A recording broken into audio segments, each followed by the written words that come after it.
Bonjour à tous et à toutes.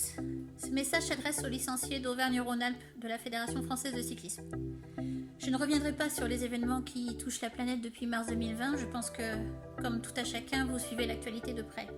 J'espère tout simplement que vous, vos proches, les gens qui vous sont chers, les dirigeants de vos clubs et l'ensemble de vos coureurs et pilotes, vous vous portez bien actuellement. En matière de cyclisme, je pense que vous avez tous pris connaissance du communiqué de la FFC, sorti ce 2 mai 2020, qui effectivement place la date d'annulation des épreuves au 31 juillet. Donc pas d'épreuves avant le 1er août 2020 et toutes les épreuves FFC organisées avant le 31 juillet 2020 sont annulées. Comme lorsque la date du 1er juin est tombée, et c'était le 4 avril, il y a déjà un mois, le comité régional va se remettre au travail. Nous avons tenté de reprogrammer un semblant de saison cycliste dans toutes les disciplines à partir du 1er août 2020. Dans la deuxième partie du communiqué, la FFC mentionne aussi une proposition qui a été faite au ministère des Sports pour notamment donner davantage d'éléments au club FFC et à ses licenciés concernant une forme de pratique en groupe, la pratique en club et peut-être un format de compétition qui respecterait les besoins sanitaires.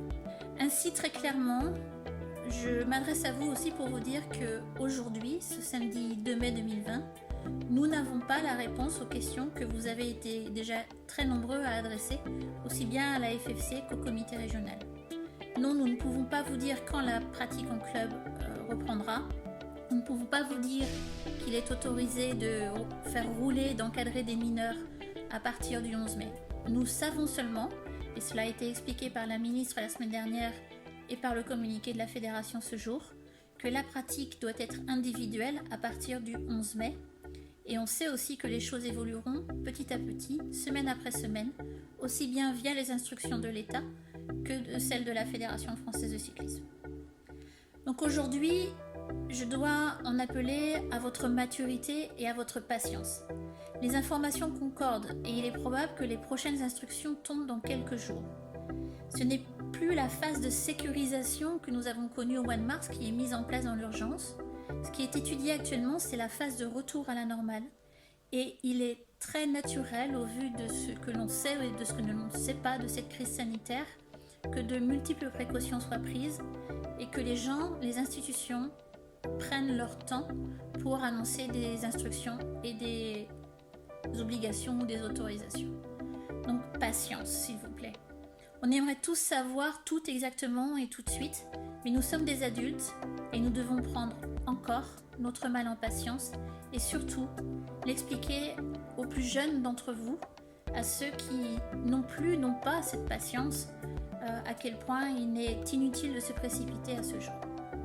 J'ai pleine confiance en la Fédération française de cyclisme. Elle a été exemplaire depuis le début de la crise, quoi qu'en disent certains égoïstes. J'ai pleine confiance dans cette fédération pour soumettre au ministère des Sports un plan de reprise du cyclisme qui soit raisonnable. Je comprends, j'entends parfaitement les risques économiques ou structurels qui pèsent sur nos clubs. Je les entends tous les jours, je les écoute et je n'en ignore aucun.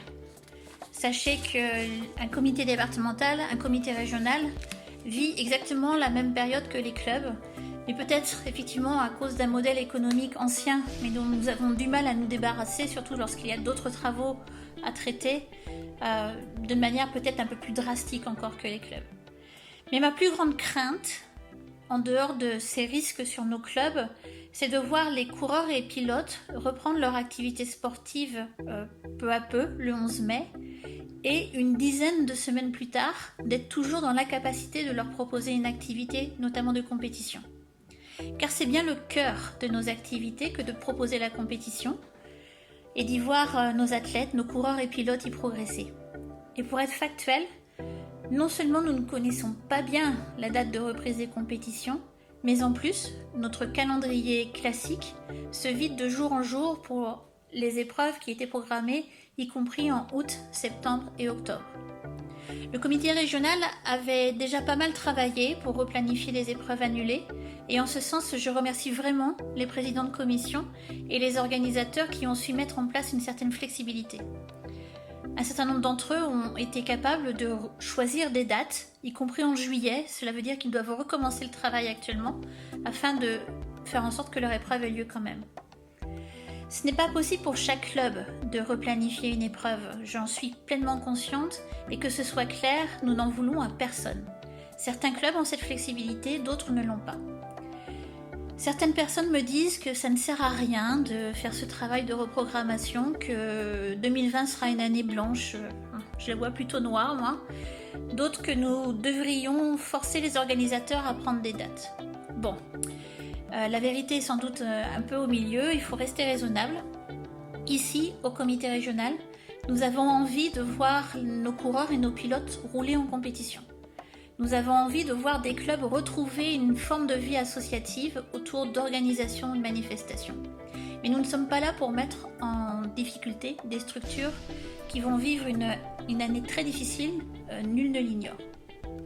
Concrètement, nous publions tous les soirs via le calendrier régional sur notre site internet auvergne-rhône-alpes-cyclisme.com le calendrier des épreuves en Auvergne-Rhône-Alpes pour la FFC. Nous publions ces épreuves sous un statut, on va dire. Certaines sont marquées annulées, d'autres sont marquées reportées. Cela veut dire qu'il n'y a pas encore de date de choisie ou de possible. Et certaines ont déjà reçu une nouvelle date, et c'est indiqué également. Un détail important, c'est un calendrier officiel. Ce n'est pas une liste faite de suppositions, de rumeurs ou de fake news. Dans cette liste d'épreuves, vous y trouvez des informations donc qui sont certaines, qui ont été validées par les organisateurs, les présidents de comités départementaux ou les commissions sportives régionales concernées.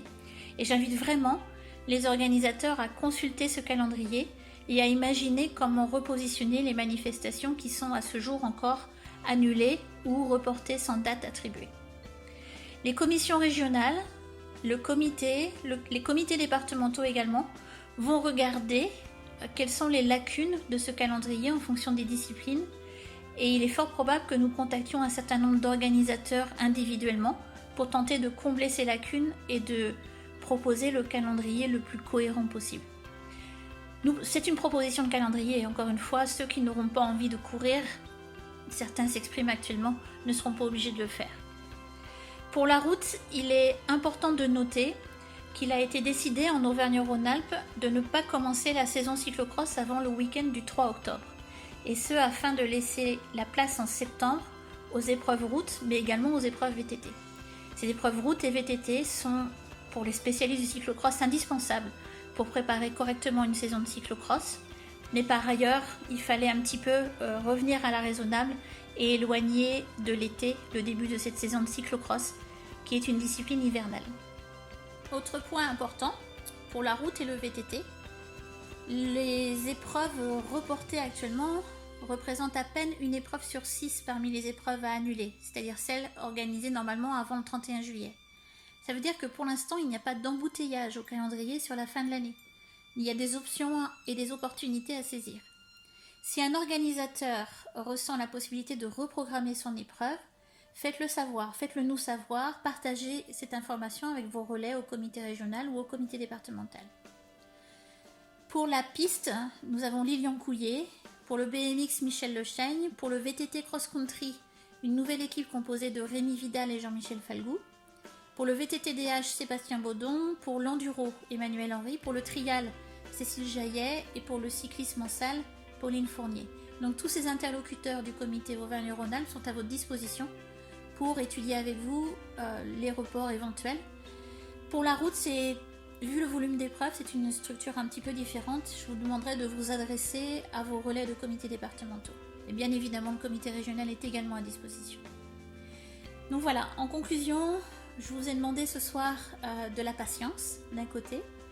Je vous ai demandé d'essayer de favoriser la relance de l'activité, notamment des épreuves de l'autre.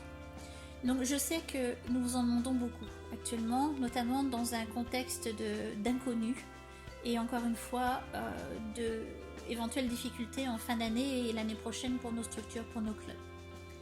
Et c'est l'intérêt général cycliste qui est en jeu. Et en temps de crise, il est toujours bon de revenir aux basiques. Et nos basiques, c'est faire du vélo, remettre en selle et faire de la compétition. Et pour ce faire, il n'y aura pas de miracle, c'est bien sûr les clubs que nous comptons actuellement. Voilà, je vous souhaite de finir cette crise dans les meilleures conditions possibles. J'espère que vous avez compris que nous comptons sur vous, mais vous pouvez aussi compter sur nous. Et je vous souhaite le meilleur pour tout bientôt. Voilà, j'en ai fini. Merci de m'avoir écouté jusqu'au bout. J'espère vous retrouver très bientôt en pleine santé avec beaucoup de motivation pour reprendre nos activités habituelles, encore plus fort, encore plus performant. Et à titre personnel, il y a un petit drapeau que j'aimerais bien ressortir très rapidement.